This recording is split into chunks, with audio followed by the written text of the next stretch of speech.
주님께서 여러분과 함께 또한 사제의 영과 함께 마테오가 전한 거룩한 복음입니다. 주님 영광 받으소서. 그때 예수님께서 12 제자를 가까이 부르시고 그들에게 더러운 영들에 대한 권한을 주시어 그것들을 쫓아내고 병자와 허약한 이들을 모두 고쳐주게 하셨다. 12 사도의 이름은 이러하다.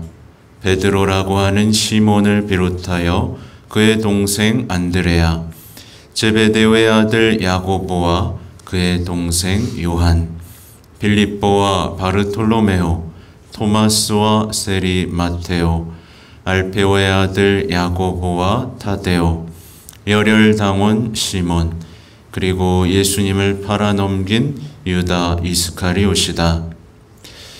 예수님께서 이 12 사람을 보내시며 이렇게 분부하셨다. 다른 민족들에게 가는 길로 가지 말고 사마리아인들의 고을에도 들어가지 마라. 이스라엘 집안의 기른 양들에게 가라. 가서 하늘나라가 가까이 왔다 하고 선포하여라. 주님의 말씀입니다. 그리스도님 찬미합니다. 참 예수님. 네, 잘 지내셨어요? 네. 네, 건강하게. 네, 건강해 보입니다. 아무튼 지난달에는 못 와서 죄송하고 아무튼 그렇습니다.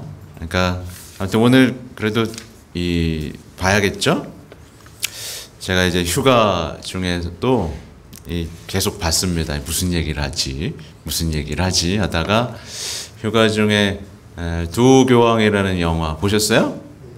네, 두 교황이라는 영화도 다시 한번 봤는데 전에는 다른 어떤 감명 깊은 이야기가 있었고, 또 오다가는 비행기에서 이 책을 봤습니다. 이게 키아라의 선택이라는 책인데 이따 강의 때 조금 소개해 드릴까 해요.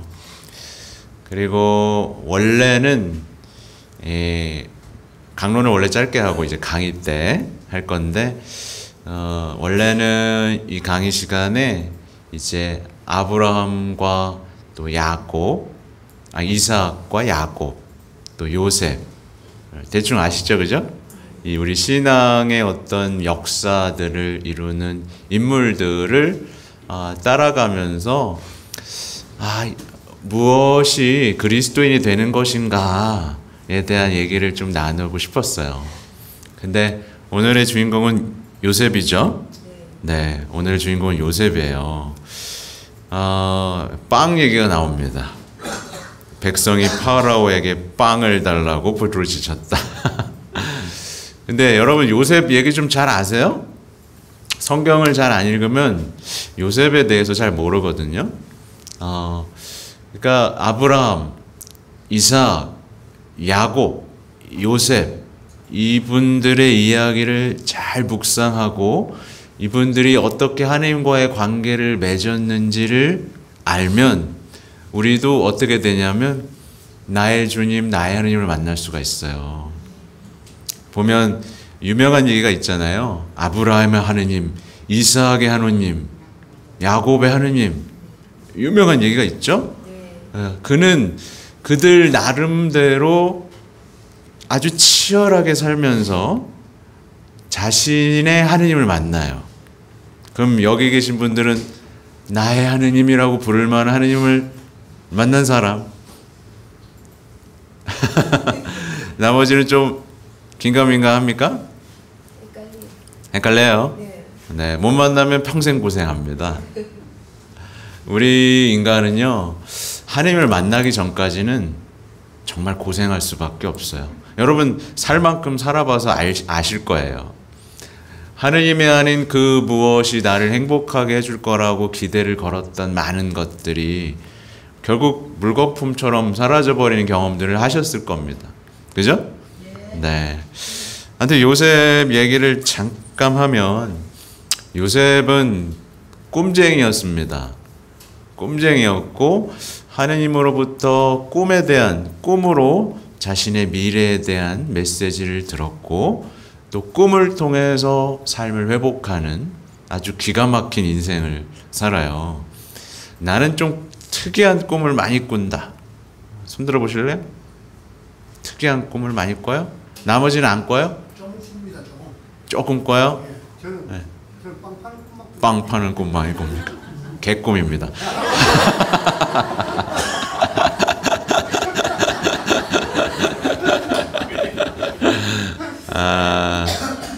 그러니까 하느님은요, 우리가 막 꿈 해몽하잖아요. 막 꿈하면 막 찾아보잖아. 뭘 돼지 꿈 꾸고 뭐 하면 뭐 복권 사고 막 그러잖아요. 꿈은 하느님의 메시지가 대부분 담겨 있어요. 그래서 꿈은 정말 제대로 해석하면 나의 어떤 하나님이 나를 통해 하고자 하시는 일에 대해서 알 수 있는 힌트가 되기도 해요. 근데 중요한 건 보통 우리는 꿈을 꾸면 이게 좋은 꿈인지 나쁜 꿈인지 알아가지고 복권을 사려고 그러고 하는데 그건 이제 꿈을 세상적 축복을 위해서 이용하는 거잖아요. 그게 아니라 꿈은 하나님께서 나에게 어떤 꿈을 가지고 계신가에 대한 메시지이기 때문에 더욱 하나님과의 관계 속으로 나아가야 되는데 아무튼 요셉은 꿈을 꾸죠. 자기 형제들이 자기들한테 다 인사하는 꿈을 꿔요. 네. 그러니까 형제들한테 형 나 이런 꿈 꿨어. 그러니까 형제들이 뭐라 그랬겠어요? 저 새끼 저거 뭐 그래가지고 네가 우리한테 왕이 된다는 거야 뭐야. 그냥 약간 그랬어요. 게다가 아빠 야곱이 요셉을 그렇게 이뻐했습니다. 그러니까 완전히 미움 털이 배겼죠. 미움 털이 배긴 상태였어요. 그래서 이 요셉은 참 뻔뻔스럽죠. 아무튼 그랬다가 이제 형제들한테 완전히 배신을 당합니다. 형제들이 저놈의 새끼 이제 끝내버려야겠다 해서 구덩이에 넣어버리고 이제 팔아버립니다. 여러분 같으면 어떻게 됐겠어요? 이제 여러분한테 형제들이 자신을 진짜 팔아버리고 죽은 것처럼 만들어버린다면 여러분 그 배신감 속에서 울부짖으면서 살았겠죠? 네. 근데 여기서 이제 하느님을 아는 사람과 하느님을 모르는 사람의 삶이 나뉘는데 이 요셉은요, 우리 같으면 보통 이제 내가 먹고 살아야겠다. 이제 하느님도 없는 것 같아.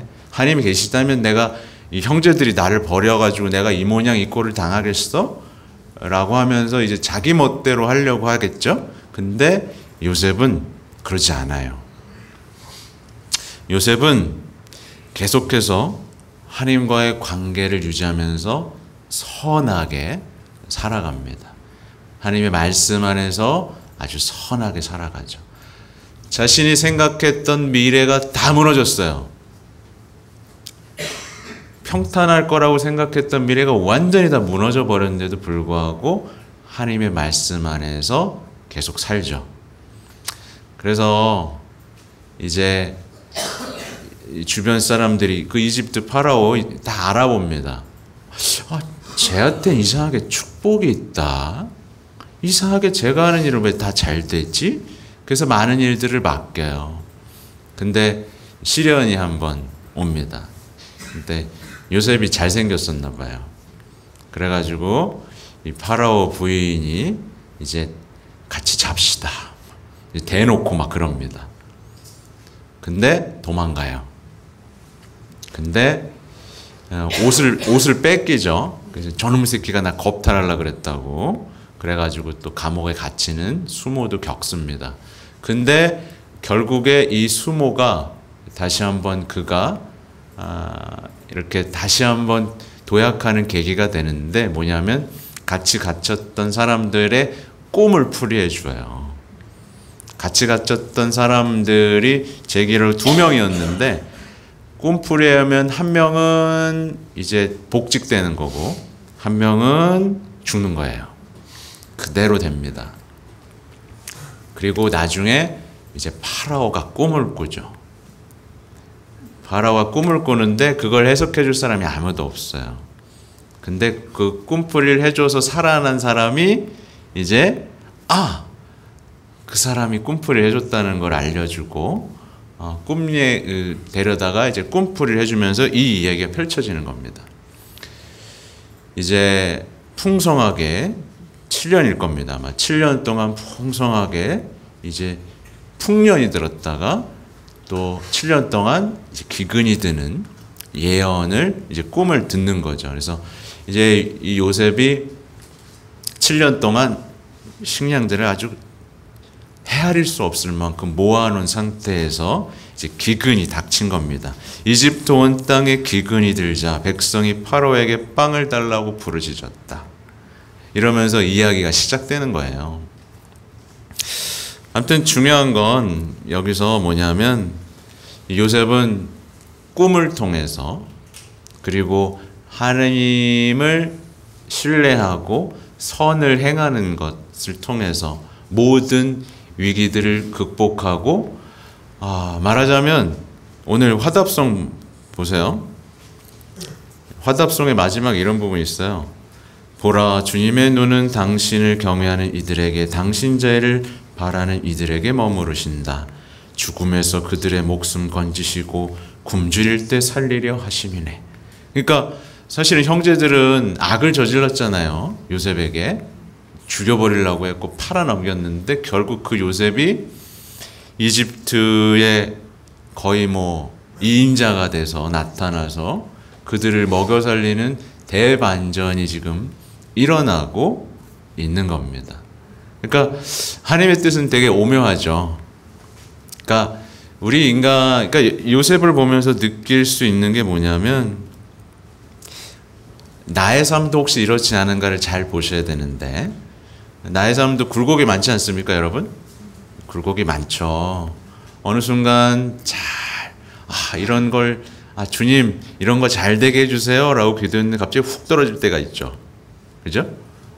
내가 계획했던 거랑 다른데 그러면서 훅 떨어질 때가 있습니다. 착하게만 살았는데도 불구하고 그럼에도 불구하고 훅 떨어질 때가 있어요. 그럼에도 불구하고 충실했을 때 하나님은 우리가 계획했던 것보다 훨씬 더 좋은 계획을 우리에게 선물해 주시고 우리가 좀 더 영원한 것을 향해 살 수 있게 만들어 주신다는 거. 근데 그거 아세요? 재밌는 게 이 구약의 요셉하고 신약의 요셉하고 닮은 거 아시죠? 신약의 요셉도 꿈 때문에 어떻게 됐습니까? 꿈 때문에 성모님하고 결혼하죠. 네, 꿈 때문에 성모님이랑 결혼하고 꿈 때문에 도망가면서 이집트로 들어가서 생존할 수 있게 되죠. 똑같이 이집트로 들어가죠? 이상하죠? 재밌죠? 똑같이 꿈을 통해서 자신의 역사가 바뀌는 체험을 해요.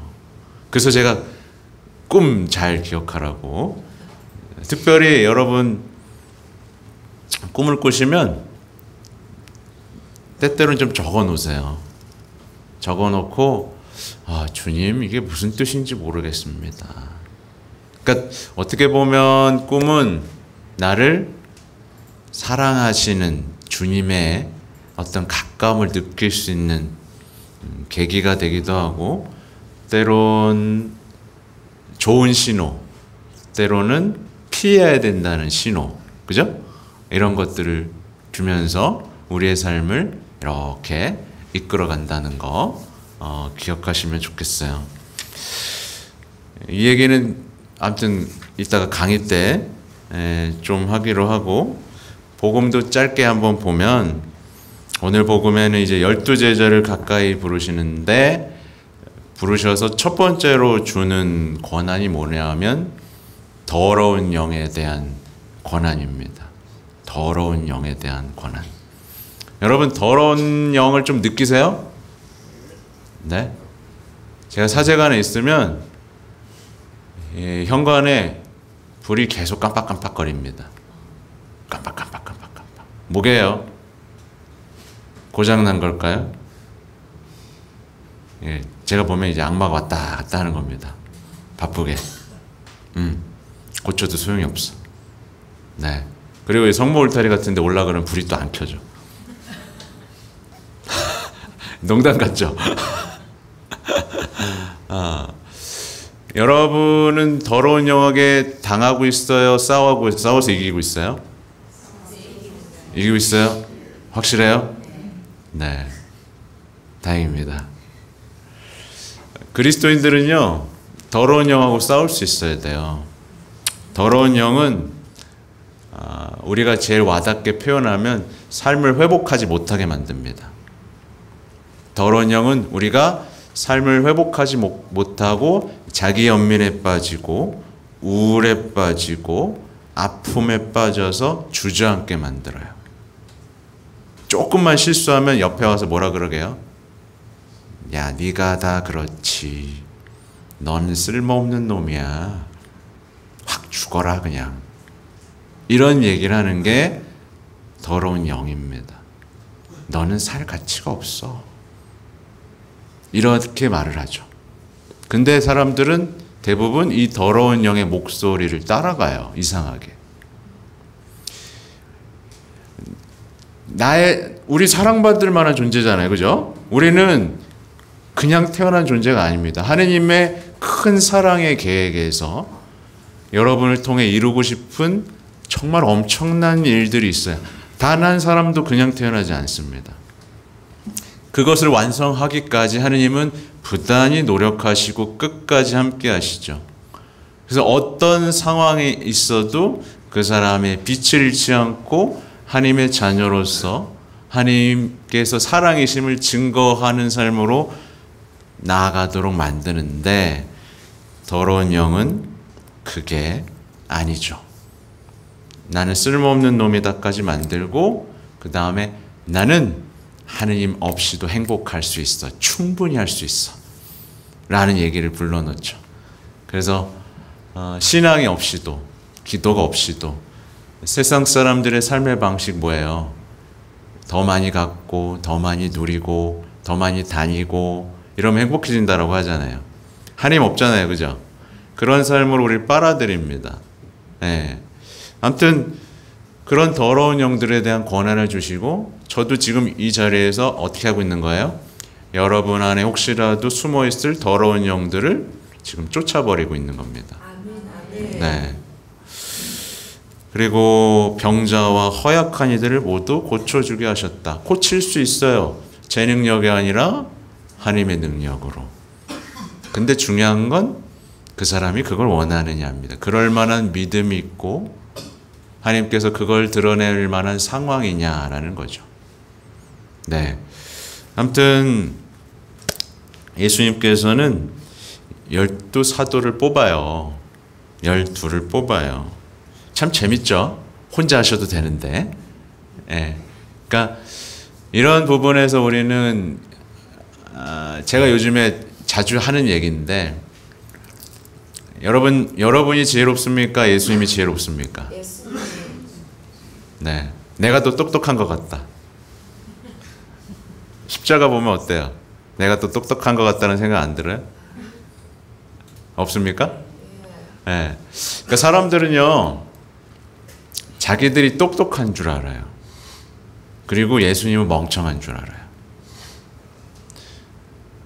근데 예수님의 온 삶은 사실은 천상의 지혜가 이룬 아름다운 삶의 역사잖아요. 그죠? 네. 그래서 따라하기만 하면 어떻게 되게요? 결론은 따라하기만 하면 행복해진다 이거거든요. 네. 따라하기만 하면 행복해져요. 근데 딱 보면 어때요? 별로 따라하고 싶지 않은 거. 문제는 별로 따라하고 싶은 마음이 없다라는 건데, 그럼에도 불구하고 그 예수님이 말씀하신 거 있잖아요. 자신을 버리고 제 십자가를 지고 나를 따르라. 요것만 하면 정말 행복해질 수 있는데 사람들이 겁을 내고 내가 더 지혜롭다고 하면서 하지 않는 건데, 여기 계신 분들은 용기 내서 따라해 보시기 바랍니다. 네. 저는 더 따라하기로 결심했습니다.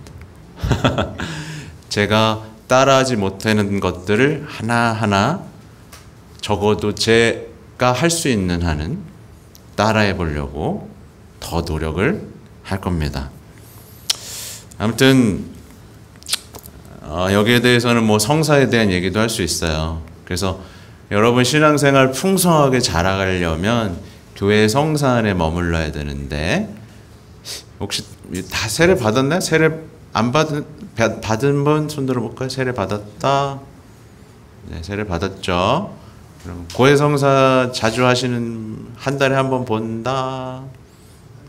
한 달에 한 번은 안 보고 있습니다. 두 번 봅니까? 아, 잘하고 계십니다. 거짓말 자주 해가지고. 성사 자주 보셔야 돼요. 고해 성사를 안 보면 악과 싸워서 이길 수가 없어서 아무리 이 미사 열심히 해도 이게 효험이 떨어집니다. 그래서 고해 성사 중요하고, 성체 성사로 힘을 얻어서 또 어떻게 나와야 되죠? 견진이야 뭐 대부분 받았겠죠? 네. 병자, 혼인. 이 아름다운 성사, 이따가 혼인 성사 좀 얘기해 드릴 거예요. 까지 하면 아름다워진다 얘기하고, 그 다음에 마지막으로 드리면서 오늘 강론을 마치려고 하는데, 뭐냐면 요즘에 보세요. 예수님이 다른 민족들에게 가는 길로 가지 말고 이런 표현을 하시는데, 저는 이 맥락에서 조금 생각하는 게 있습니다. 제가 강의 많이 다니거든요. 강의도 많이 하고 강론도 유튜브에 올리면서 많은 분들하고 소통하고 있고, 또 본당은 또 주임 신부로서 소통을 하고 있어요. 근데 강론을 듣고 사람들이 변하게 안 변하게요? 잘안 변합니다. 들을 때는 근데 돌아서면 너무 어려워, 어떻게 그렇게 살아, 뭐 이런 얘기하고 변하지는 못해요. 왜 그럴까요? 왜 그럴까요? 이게 길 잃은 양들한테 강론을 해주면 잘 다시 찾아오거든요. 근데 그 사람들은 이미 길 잃은 양이 아니라 뭐예요? 난 이리로 살 거야. 이미 결정을 해버렸어요. 그러니까 다른 민족들처럼 난 살 거라는 생각이 이미 있어요. 이걸 어떻게 하냐면 세상 사람들 보면서 부러워하는 거예요. 나도 저기 놀러 가고 싶다. 나도 저거 먹고 싶다. 나도 저 건물 하나 갖고 싶다. 그러니까 다른 민족들처럼 살고 싶은 마음이 있어요. 이미 기른 양이 아니라 이 사람은 뭐예요? 네, 그냥 가출한 양이고 이제 이리가 돼버린 거예요. 그러니까 이런 사람들에게 강론과 강의를 하면 어때요? 주님을 이용하려고만 하지 주님의 백성이 다시 되려고 하지 않아. 그러다 보니까 강의를 아무리 들어도, 강론을 아무리 들어도 삶의 변화가 없어요. 들을 때만 만족스러운 거예요. 혹시 여기 이리 때 있습니까? 연설을 약을 사먹는 일이 있어요. 그래서 제가 심할 때는 이런 얘기도 해요. 저는 양들을 위해서 왔지 이리 때 따위에 때 시간 쓸 시간 없습니다. 이렇게까지 얘기합니다. 어떨 때는 자신이 이리인지 양인지 하나님의 민족이 되려고 하는지 이방인으로 살 것인지 지금 결정하십시오. 아예 얘기를 합니다. 자기가 길 잃은 양이고 하나님의 민족으로 아까 요셉처럼 살고 싶다면 복음이 여러분을 살릴 겁니다. 근데 그게 아니라 나는 목자 없이도 잘 먹고 잘 사는 늑대고 나는 하나님의 민족으로 살 생각이 별로 없다. 이러면 어떻게 되겠어요? 네. 영광이 굴뚝으로 갑니다. 제가 더 복음적인 얘기를 하면 할수록 뭐야 저 신부 이렇게 돼버리는 거예요. 여기까지 하고 이따 강의 때 좀 더 얘기를 나누겠습니다. 성찬절례 하겠습니다.